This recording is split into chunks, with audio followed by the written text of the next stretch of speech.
अध्यक्ष दिल्ली प्रदेश आदरणीय आदिश गुप्ता जी हैं, मैं उनका स्वागत करता हूं।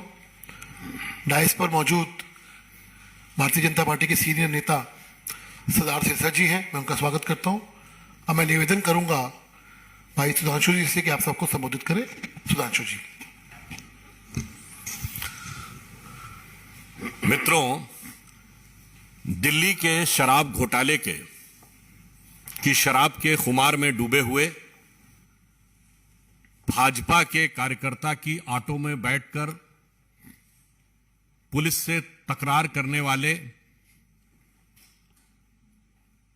स्वघोषित स्वयंभू कट्टर ईमानदार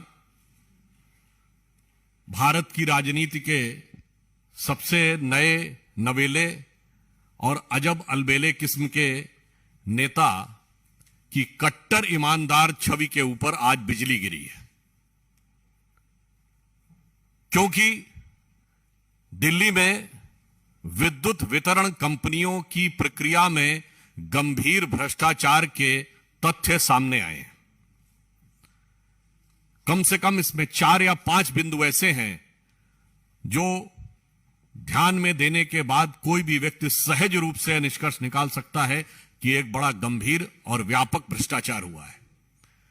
सबसे पहली बात यह कि विद्युत उत्पादन करने वाली कंपनियों का जो बकाया था वितरण कंपनियों पे, जिसके लिए वह दिल्ली सरकार को मिलना था और देनदारी थी प्राइवेट कंपनियों की, परंतु प्रारंभिक बैठकों में ही तकरीबन 3200 करोड़ रुपए से अधिक की उनकी देनदारी को एक प्रकार से वेव ऑफ कर दिया गया।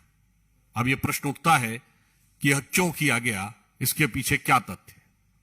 दूसरा, दिल्ली के नागरिकों को जो छूट देने की बात कही गई, सब्सिडी देने की बात, वो ईमानदारी से पारदर्शिता के साथ क्यों नहीं की गई, जिस प्रकार से केंद्र सरकार दे रही है और दिल्ली में भी एलपीजी की सब्सिडी मिल रही है, अर्थात डायरेक्ट बेनिफिट ट्रांसफर के द्वारा क्यों नहीं दी गई, उसमें बीच में बिचौलियों को क्यों लाया गया।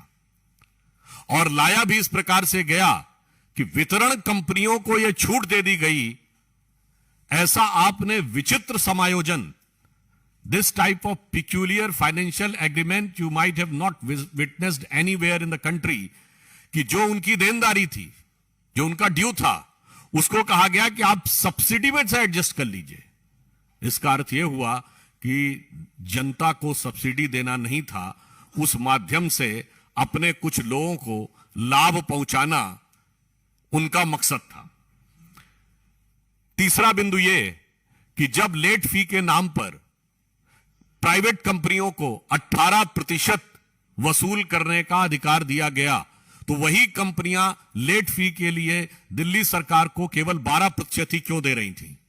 ये 6% का मुनाफा कहां जा रहा था, और एक अनुमान के अनुसार पिछले कुछ वर्षों में मिलाकर इससे 8000 करोड़ रुपए से अधिक का लाभ उनको प्राप्त हुआ। तो मानी हुई बात है, ये पैसा कहां गया और किसने इसको किस रूप में यूज किया।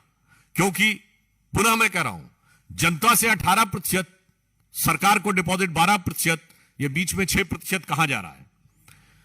और अगला पॉइंट उससे भी अधिक महत्वपूर्ण है कि ये जो डिस्कॉम्स होती थी, यानी विद्युत वितरण कंपनियां, इनके बोर्ड में सरकारी अधिकारी नामित होते थे।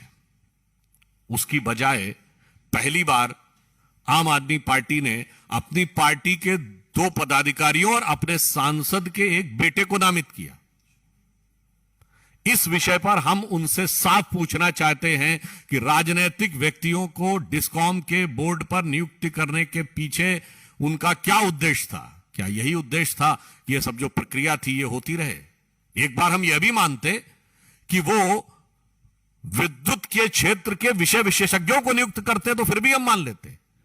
ना अपने अधिकारियों को हटाया, नियुक्त किया, विषय विशेषज्ञों को नहीं नियुक्त किया, अपनी पार्टी के पदाधिकारियों और नेताओं को नियुक्त किया, और उनकी ही उपस्थिति में वेवर भी हो जाता है। उनकी उपस्थिति में यह नीतियां तय हो जाती हैं कि वो लोग अपनी देनदारी इस ढंग से एडजस्ट कर लेंगे। जबकि मजे की बात यह है कि जो तीसरी कंपनी है उसने सारी अपना पेमेंट लगातार किया और उनपे ना कोई देनदारी है ना कोई प्रक्रिया है। ये सारी की सारी देनदारी इन दो कंपनियों पे से ही क्यों है?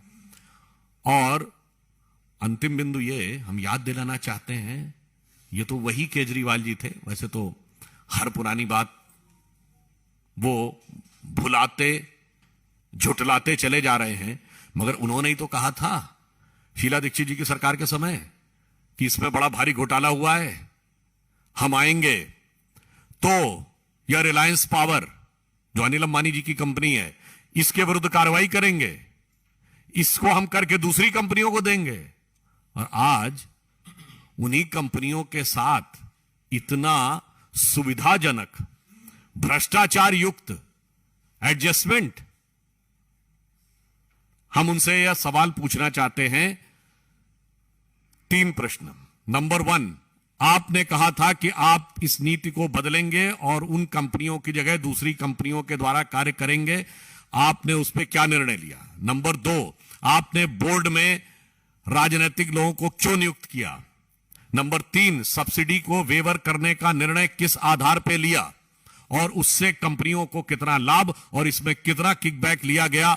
और अंत में हम यह कहना चाहते हैं, दिल्ली की आम जनता को मिलने वाली सब्सिडी सीधे प्रत्यक्ष पारदर्शी तरीके से प्रत्यक्ष लाभ हस्तांतरण डायरेक्ट बेनिफिट ट्रांसफर के द्वारा क्यों नहीं दी जा रही है? जबकि दिल्ली में ही एलपीजी की सब्सिडी दी जा सकती है, तो बिजली की सब्सिडी क्यों नहीं दी जा सकती है?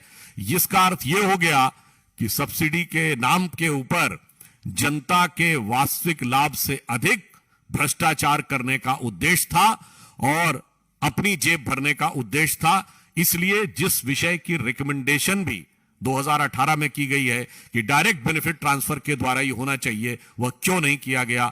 इन 4 प्रश्नों का उत्तर दिल्ली सरकार को देना चाहिए, क्योंकि यह उनके भ्रष्टाचार को, जैसे बिजली की रोशनी होती है ना, बिजली की रोशनी से, बिजली की गज से।